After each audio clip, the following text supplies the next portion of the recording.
Hello, this is Rory with the Love Chat, and today's topic is I messed up. Now, this is episode number 195. If you have a question you'd like for me to consider featuring on the Love Chat, please write it in a comment below. And if you enjoy my videos, I would be so very grateful if you'd subscribe and hit like. So let's just jump right into the topic. Now, what happens if you're dating somebody and you mess up? Mess up could mean a lot of things. So I guess I'll give a couple examples and then we'll go through step by step. Again, these videos have to be blanket statements because every situation can be so variable and there's no way for me to make one video that covers every one. So we'll take some of the most common mistakes and we'll go step by step. So now let's say jealousy. If you were really jealous or you showed some sort of unattractive behaviors based on jealousy, how do you repair that? Because you showed them that you're jealous. So now they know that you have that. All you can do is say, hey, look, you matter to me, and I will do my best to work on it. I'll back away, focus on myself a little bit, and then do that. Put action behind the words. Now, what happens if you guys get into a fight? Well, obviously it depends on what the fight was about, but more often than not, you want to follow a brief outline of this. Do I agree? Do they have a point? Let me take a day to myself to just think about their topic and even communicate to them. Look, hey, I'm going to back away. Everything's okay, but we're having a fight, and I'm afraid that my emotions being as high as they are right now will not help us have a productive dialogue. So I'm going to back away just for a day. I'm just going to take a day to breathe. Everything's okay. And then I'll think, and then you think, and we'll come back and have a much more productive dialogue. So if you're in a fight, it's important to have your emotions calm and your mind and your heart and whatever else open. Because 95, I'll say, I feel comfortable with that number, 95% of fights can be resolved if the other person simply feels like you hear them. I have heard you and I understand.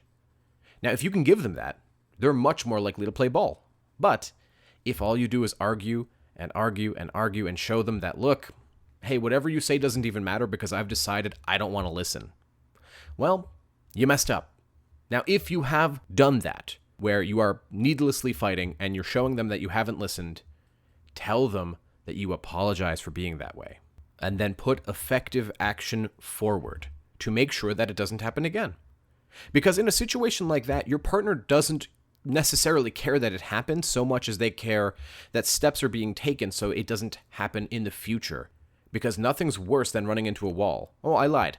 Running into a wall twice is worse than running into a wall. What if it's something more along the lines of boundaries and boundary issues? Well, ask yourself first, have I clearly communicated this boundary?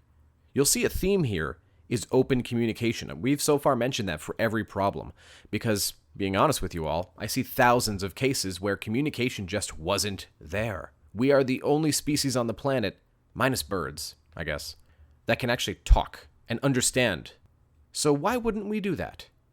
And really, if you think about it, that goes for many of the things you might have messed up on. Say that you are somebody who is naturally a bit more avoidant and you don't like closeness as much as your partner. And your partner's always trying to be physically close to you and you're always trying to get a little more space.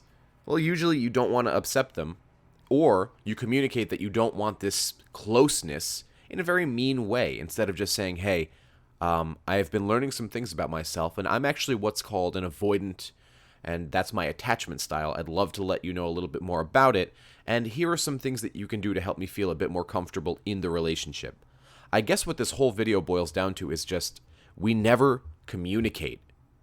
Communication can avoid breakups. It can avoid loss of attraction. It can avoid so many bad things that happen to us in relationships. Hey, communication, if done well and freely and without fear of rejection, can get you a new boyfriend or girlfriend.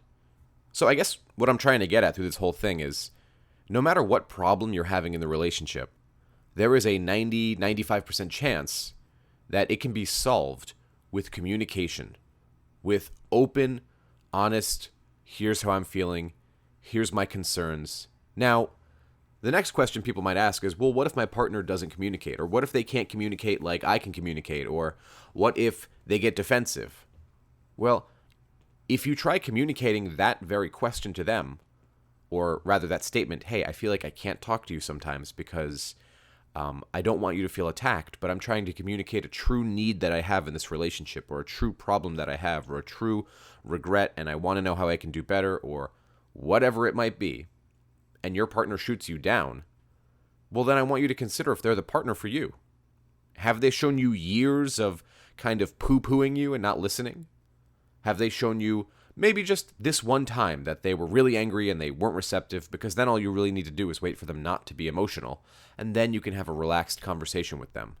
But the real key to having a happy and healthy relationship is to communicate, is to trust the other person to communicate. With those two elements, along with the obvious one of attraction, you can do pretty much anything. But if your partner doesn't believe that you're going to communicate, or they don't believe that you'll be open to hearing what they're saying, if you walk into a situation where you're already not willing to listen, then the relationship will slowly die. And this other person will build up resentment or spite because they know that even though they have the answer, they're willing to give you the answer to the test, you're not willing to listen. So if you messed up, communicate that you are sorry. If you agree that you did something that hurt them, tell them, hey, I did this. I realize this hurt you. I'm listening. Tell me how I can make this better. Grow with each other. Because some of the best couples I've ever seen in my lives are not the ones who never argue. They're the ones who argue and get through it together. Because now they're more confident that the next time an argument comes up, they can get through it together. That's all I have for today. If you found my video helpful, I'd be so very grateful if you'd subscribe and hit like. If you'd like coaching on your situation, just visit my website, thelovechat.net/coaching. And, hey, if you want extra Love Chat videos every week, private live streams with me, and free giveaways of my best-selling book on Amazon, just visit my Patreon, patreon.com/thelovechat. Until next time.